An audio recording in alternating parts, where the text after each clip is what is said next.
একটি ঘটনায় আ গিয়াস কাদের চৌধুরী উনার পদ স্থগিত করা হয়েছে। চট্টগ্রামের যে উত্তপ্ত রাজনীতি, সেই রাজনীতি এবং বাংলাদেশের যে সার্বিক যে পরিস্থিতি সবকিছু মিলিয়ে আজকে আমার অতিথি জনাব গিয়াস কাদের চৌধুরী, যিনি বাংলাদেশের জাতীয় সংসদের পরপর ২ বার নির্বাচিত সংসদ সদস্য ছিলেন।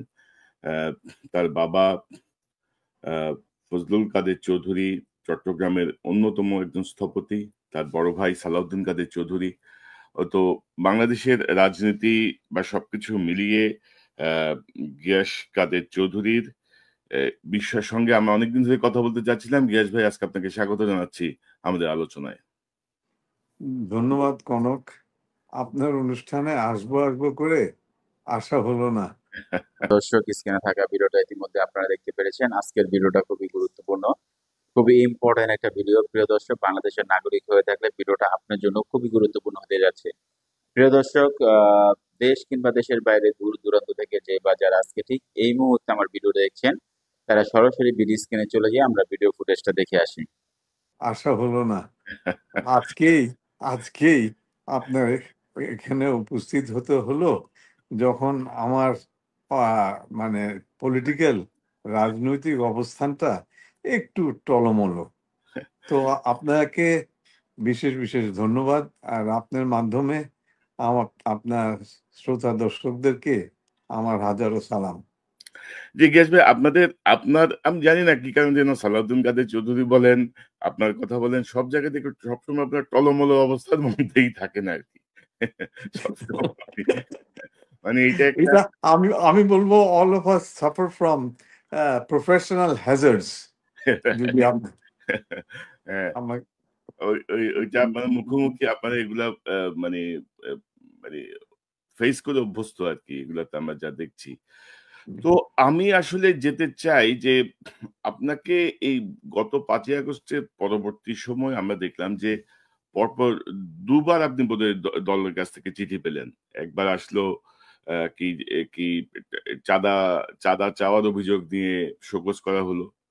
আবার এই ঘটনাটা অ্যা গত সাম্প্রতিক সময়ে রাউজানের যে ঘটনা, সেই ঘটনাটা নিয়ে আপনার কাছ থেকে জানতে চাই যে কি বিষয়টা কি? ধরেন আমি যদি একটু পত্রিকা থেকে যদি একটু দেখাই আপনাকে, ২ গ্রুপের রক্তক্ষয়ী সংঘর্ষের কথা বলা হচ্ছে। তো হঠাৎ করে কেন এই ঘটনা ঘটলো? এটার সাথে আপনার সম্পৃক্ততা কি? যেমন আমি জাস্ট এই পত্রিকাটা থেকে যদি দেখাই সারা বাংলা, এখানে বলা হচ্ছে, "গুলি আধা ইঞ্চি কাছ দিয়ে গেলে গোলাম আকবর স্পটেই মারা যেতেন" কোট আনকোট। আ ৩০শে জুলাই বিকালে নগরীর নূর আহমদ সড়কে নসিমন ভবনের সামনে আ এ এই তারা একটা সংবাদ সম্মেলন করে। সেই সংবাদ সম্মেলনে তারা বলে যে, রাউজানে যেই রক্তক্ষয়ী সংঘর্ষ হয়েছে সেইটার জন্য তারা আপনাকে দায়ী করেছে। তো বিষয়টা কি গিয়াস ভাই? অর্থাৎ কেন বারবার এই জাতীয় ঘটনা ঘটছে বা আপনি কেন অ মানে দলের তোপের মুখে পড়ছেন বা আপনাকে তোপের মুখে ফেলা হচ্ছে?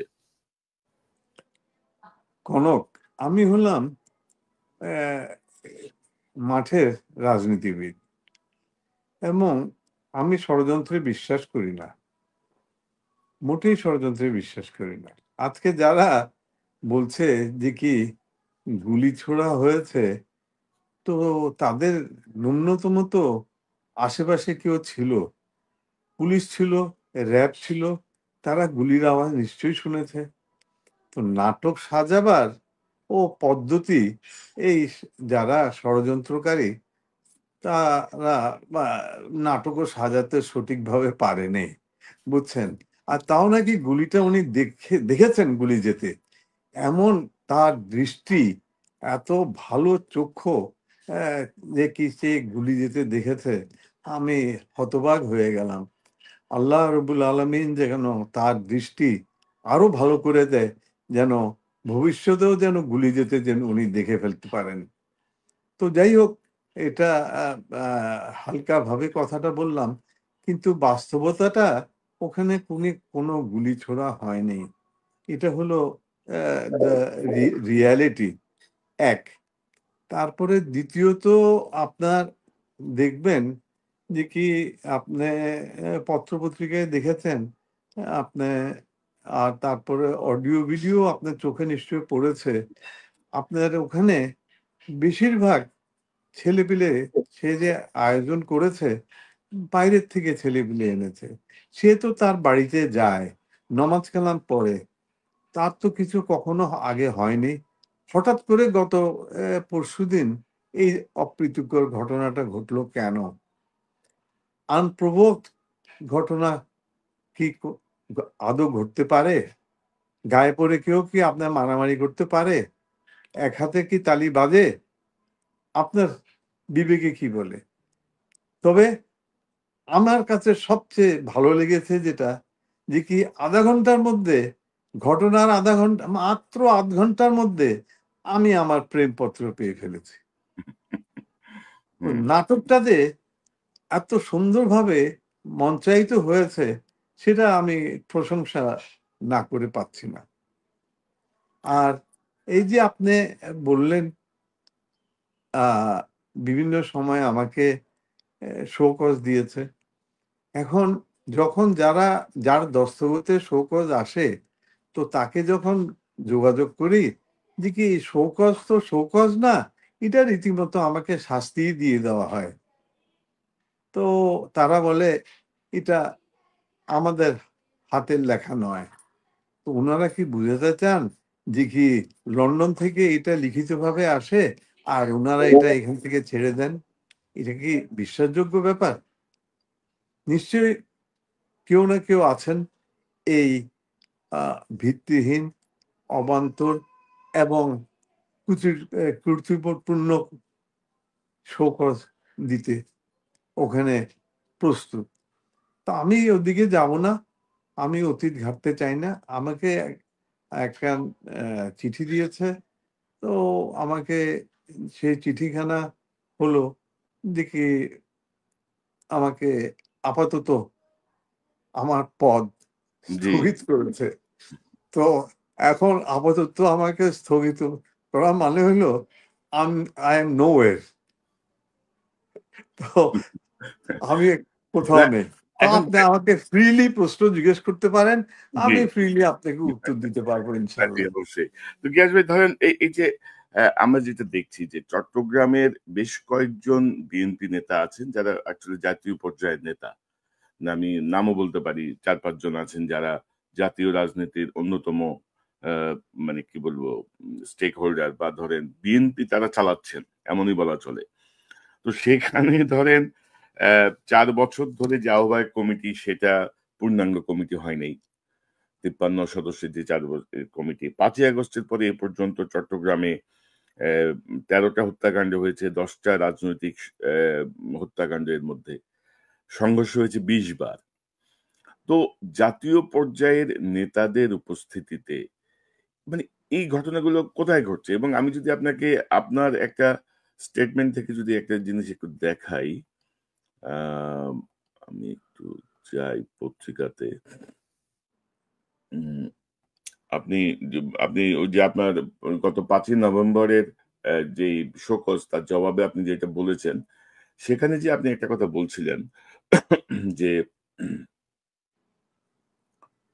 উম আপনি বলছিলেন যে পতিত স্বৈরাচারের দোসররা তিনি নিজের পরিবারের উপর বয়ে যাওয়া নির্যাতন প্রসঙ্গ তুলে বিএনপির এই নেতা শোকজের জবাবে বলেন, সর্বজন স্বীকৃত যে বাংলাদেশ জাতীয়তাবাদী দলে জিয়া পরিবারের পরে আমার পরিবারই সবচেয়ে বেশি নির্যাতনের শিকার হয়েছে।